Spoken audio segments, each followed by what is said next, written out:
Okay, given the nature of this video, I obviously need to make a big disclaimer that any criticisms towards champions are not directed towards any specific person or group of people.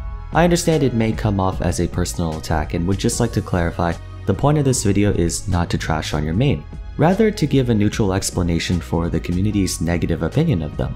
And because I'm anticipating the comment section to get a little contentious, please be nice everyone, it's just a game at the end of the day, it's all in good fun. So with that cleared up, hope you enjoy the video. Every video game with a competitive scene has an implicit, or in some cases explicit bias against a character, weapon, battlefield, or strategy, and it's usually due in part to the game element doing one of four things. 1. Achieving a disproportionately favorable outcome relative to the amount of effort or skill needed, most people know this as cheesing.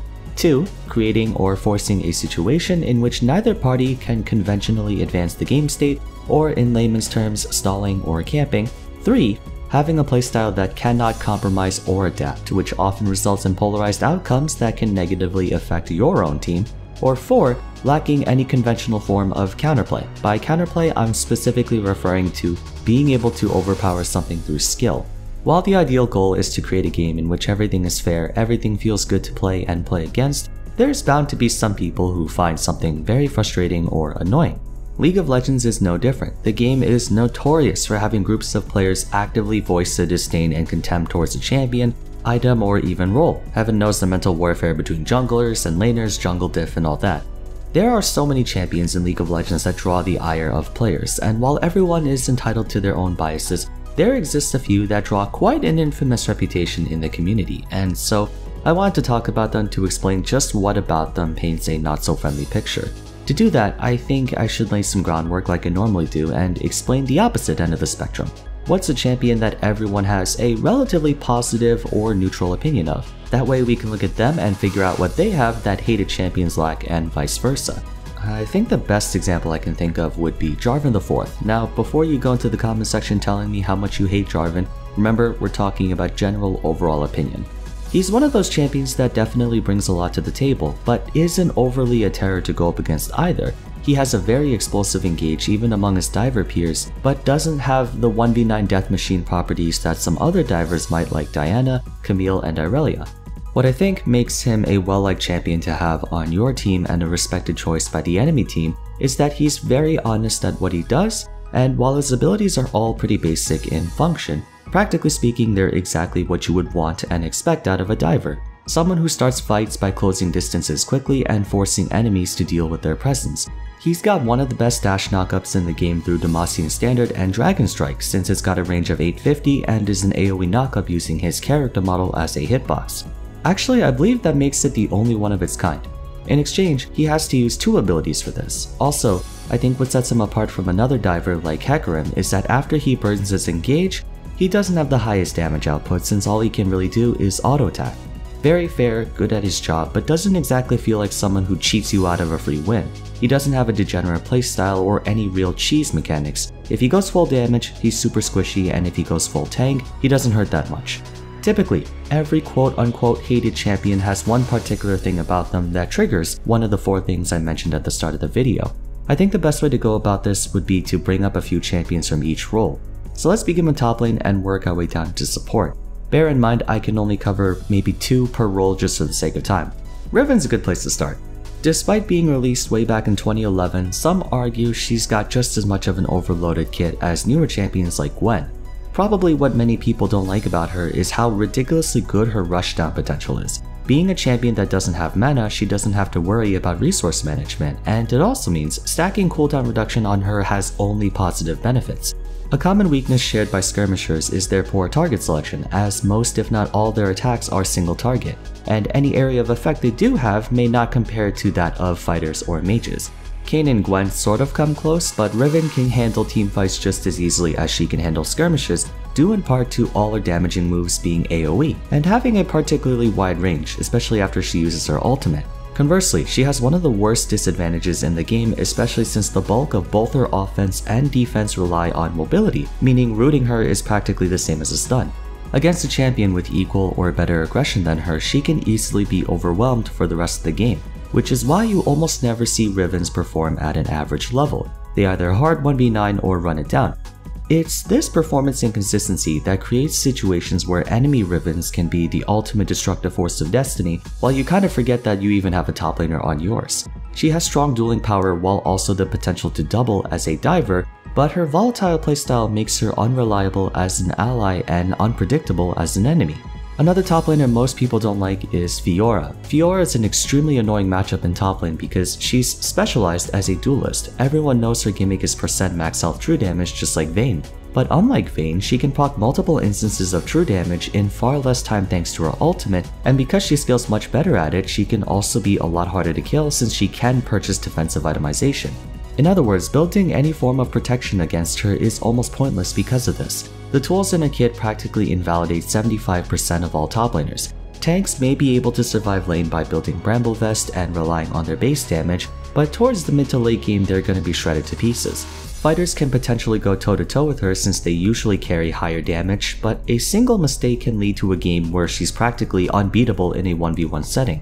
Consequently, the only top laners who can consistently hold their own against her without being super stressful are those who can output damage very safely from a distance like Kennen, Vladimir, Malphite, etc., none of whom have very enjoyable playstyles themselves. Moreover, a good Fiora will likely split push all game and force you to keep matching her even though you can't win. All in all, she just puts her enemy top laner in a very uncomfortable position through no real virtue other than just being Fiora. Onto the jungle, Shaco. There's literally only one reason people don't like him. Actually no, there's a lot of reasons people don't like him. Even though jungle is filled with cheesy gimmicky champions, to a lot of players, Shaco feels like he was designed to be irritating to deal with. Being modeled after a gesture clown, he's all about being tricky and annoying. Instant blink stealth that allows him to both get into fights and escape from them. This makes him not only really difficult to catch without instant crowd control, but also allows him to pull off a lot of ganks and flanks that no other champion can because control words don't work against invisibility. But arguably, what bothers people more is his W and ultimate, which are both incredible disruption and zoning tools that can screw over a lot of champions. That being said, I feel like he's a bit of a special case because, again, I think Riot was deliberately trying to make him the annoying bastard that he is. Thematically speaking, they did a great job, but that doesn't stop a bunch of players from hating him. Master Yi is very much like Riven in that he's one of the most difficult champions to deal with in fights if he gets a good engage because he just spams Q and two-shots everyone while being literally untargetable the entire time. Alternatively, he can get his ass beat and you'll be stuck with a 4v5 for the rest of the game. A redeeming quality of Riven is that she fits into just about any team composition, which is a big deal. Master Yi sort of puts his team in a situation where, hey, I'm the main character of the anime, so the four of you are just supports. Team composition is usually what determines his performance, hence why the Yi Taric gold funnel strategy was so annoying to deal with because Taric basically covered all of his weaknesses and made him a trillion times harder to deal with. Basically, Master Yi is Riven but with twice as much you to the enemy team and his own. Now onto the mid lane, let's talk about some very hated ones, first with A.K.A. In my video of her, I talked about how assassins are usually countered by skirmishers and fighters since they can survive the initial burst from most assassins and they have far more DPS. A.K.A. is one of the few assassins in the game who has both burst and DPS in high quantities, and since skirmishers and fighters are generally very dependent on auto attacks, she can kite them all out with her smoky donut and hit and run tactics. Now, is she this super unbeatable 1v1 master FF15? Not necessarily, but the experience of going against her can be insanely frustrating because for some champions, it's the equivalent of trying to catch a wasp with a pair of chopsticks while the wasp is really angry at you. If A.K.A. gets fed, there's basically no chance the ADC or mid laner ever gets to play the game. Yasuo is a very clear case of issue number 4, where he straight up completely shuts down any projectile users like AD carries due to wind wall, and no matter what those projectile users try to do, there's absolutely nothing they can do about wind wall. Outside of that, it's a combination of him having incredible teamfight potential and high damage, as well as the same feast or famine anime main character syndrome. In a similar fashion to Fiora, Yasuo is one of those champions where if you start to ignore him and let him farm up or get a couple shutdowns, he miraculously starts destroying you, also known as the famous 10 death power spike. He's mechanically much harder to execute than most feast or famine champions, which does further widen the discrepancy between a good and a bad one. The bot lane only has really one champion that I think is widely disliked, which is Vayne. Just about every other marksman in the game does a lot of AoE damage, Jinx, Twitch, Sivir, Samira, so on and so forth. and the ones who are single target usually have very far attack range, such as Caitlyn, Kog'Maw, and Jhin. Vayne has neither range nor AoE. What she does have is damage. Lots and lots of damage. If played properly, Vayne has the potential to completely 1v9 games. But at one point or another, you probably have heard of the term Vayne spotting. Vayne spotting is when a Vayne player is thirsty for Reddit karma and flashes in 1v5 into the enemy team because they want to assassinate the enemy ADC only to get locked down and exploded in half a second, and then you lose the game. Vayne is quite possibly the best AD carry at playing front to back because she melts tanks harder than any other. But because her kit has so much outplay potential, players just can't resist the urge to go in, though it is a welcome sight whenever Vayne does play a proper front to back and she gets a pentakill. And now we wrap up with support. I'll go with Seraphine first. She's sort of an anomaly. Contrary to popular belief, I'd wager most people don't actually dislike her in terms of gameplay. Was she really strong when she came out? Yeah, but numbers can change at a moment's notice. Her kit overall is not what gives her a bad rap, it's just that she's a blatant marketing ploy used by Riot to advertise KDA.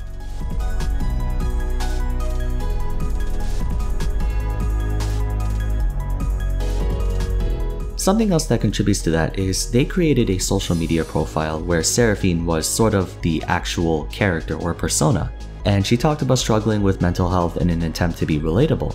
But many people took that in the complete opposite way because she's a made-up character. Ordinarily, a fictitious character who has self-esteem issues and anxiety is perfectly fine and can allow viewers and readers to become more drawn to their character, their development, and their story. But why that didn't work for Seraphine is because they pretended like she's a real person. I'm being serious. There was a tweet where she straight up asked her followers to give her words of encouragement like she was a sentient, tangible human being.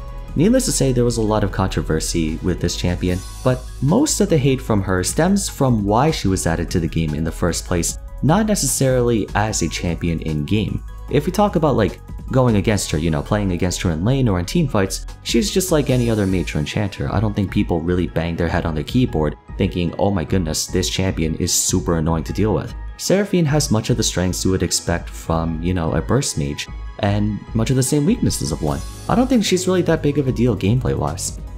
Yuumi, on the other hand, oh ho ho ho, I'm pissed baby. AD carries hate Yuumi for the same reasons they hate Bard, because she exerts almost non-existent pressure for her teammate. Good Yuumi players are able to alleviate their partner's stress to a mild degree, while bad Yuumi players essentially mean you have to play 4v5 for the first 15 minutes of the game. Fortunately, if you do get past that point, then Yuumi can turn pretty much any bruiser or skirmisher from a 1v9 death machine to a 1v999 death machine. And then we flip it over to the enemy team. It's incredibly silly how Yuumi is essentially Sona and Soraka combined that's attached to a carry while also practically doubling their stats. There's no other enchanter support who's capable of augmenting her allies the way Yuumi can, not even Lulu. She provides them with a shield, heal, movement speed buff, attack speed buff, bonus attack damage and ability power, that's the important part, a long range slow, long range root, what more can you ask for? The conventional way to counter enchanters is to focus them down quickly because they're super squishy and usually immobile, which means they have to be very careful to not miss position. But Yuumi doesn't even have that weakness because she's untargetable. Technically yes, if you kill her companion it means a free double kill since Yuumi can't do anything on her own, but if she puts herself on an Aatrox, Set, Darius, or some super beefy bruiser, you're gonna be up a creek without a paddle. Simply put, Yuumi is the living embodiment of the first clause. She gives so much value to her team without facing the constant dangers that other enchanters do. She does have to detach an auto attack to get her passive mana and shield, but unless you mistime it and get hit by any crowd control, you can just detach, auto attack, and reattach. Oh my god, when this champion first came out, she was the absolute most rage-inducing support in the entire game. Oh, and Zoe. Yeah, can we not talk about her? I don't think it's even worth giving her the slightest bit of attention. Okay, so now that I spent 15 minutes talking about some popular hated champions, let's wrap up the video by talking about their presence in the game and to address the burning question, should they be removed? Let me answer that first. No champion should be removed from the game. While there might be the vocal minority who argue that the game has deteriorated in quality because of Riven, Yasuo, Akali, and so on, deleting them is not the way to go. For better and worse, every hated champion does something for the game. They create a whole new series of interactions, synergies, matchups, and whatnot that further expand on League of Legends as we know it. In a sense, they're a necessary evil to have. If everyone was like Jarvan IV or Garen, the game would honestly be pretty boring. It's the inclusion of these champions that make League the game that we all know and... I was gonna say know and love, but we don't exactly love the game. You get what I mean. Would top laners know the satisfaction of absolute invincibility if Yuumi never came out? Would we see crazy Reddit montages without Yasuo, Vayne, etc.? Not to mention all the content creators and streamers we had over the years showing us what these champions can really pull off. No, we wouldn't. Now, are they good for the game's health? It depends. Their inclusion may be necessary, but not in all cases positive. However, some people might argue that these champions cause neither benefit nor harm to the game, that Fiora and Riven are no different from Sion and Maokai. That's a valid point. No matter the circumstances, it comes down to how well the player pilots that champion and how well they're able to fight against it. If I can name at least one redeeming quality about these quote-unquote hated champions, it's that they challenge people to be adaptable, making them better players in the long run. Even though one-tricks are still a very prevalent phenomenon today, it was much more pervasive in past seasons. Some of these hated champions are old and some are new. But they, and by extension any champion that gives players frustration, ultimately makes the community better in terms of skill. Normally, the easiest way to beat an assassin is to pick up any Juggernaut or Bruiser since they can usually all rip them to shreds. But A.K.A. is an assassin who can actually contend with fighters. The easiest way to counter enchanters is with hard engage, but Yuumi is an enchanter who is safe from engage. The easiest way to beat AD carries are tanks, but Vayne can counter tanks. You no longer have a get out of jail free card against a certain subclass. It no longer becomes a contest of rock paper scissors, but of actual execution of skill. None of these hated champions push League of Legends in such a way that negatively impacts the game's condition. Even AD carries against Yasuo. If anything, they're just annoying to deal with, but they're annoying to deal with for players who don't adapt to them. Like I said, they're a necessary evil of sorts, kinda like vegetables. They may not taste great and some people will despise them for as long as they live, but they're necessary for the game to some extent. With that said, I hate all of these champions and wish I never would see them again, but I don't think the game would be as addictive as it was if not for them. It definitely feels satisfying to squash cocky Yasuo mains if nothing else. What do you guys think about hated champions? Do you think people are overreacting about them or do you think they're perfectly justified? If you had the option to remove them or maybe find some way to make them not so hated, what would you do? Oh, I should also mention that I will be moderating this video very closely. I'm not going to tolerate any form of personal bigotry or hate or slandering towards any specific person. Let's be civil about this, it's just a game. I don't care how much you hate caustics, it's not enough to wish death upon another person, okay? Okay, good talk. But if you enjoyed the video, a rating would be much appreciated, and if you'd like to see more content like this, consider subbing to the channel. Also, check out the description down below for links to my Discord and social media, as well as a playlist containing all my discussion videos if you want to watch more. But that's it for today, thank you all so much for watching, and I'll see you again soon for the next one. Take care.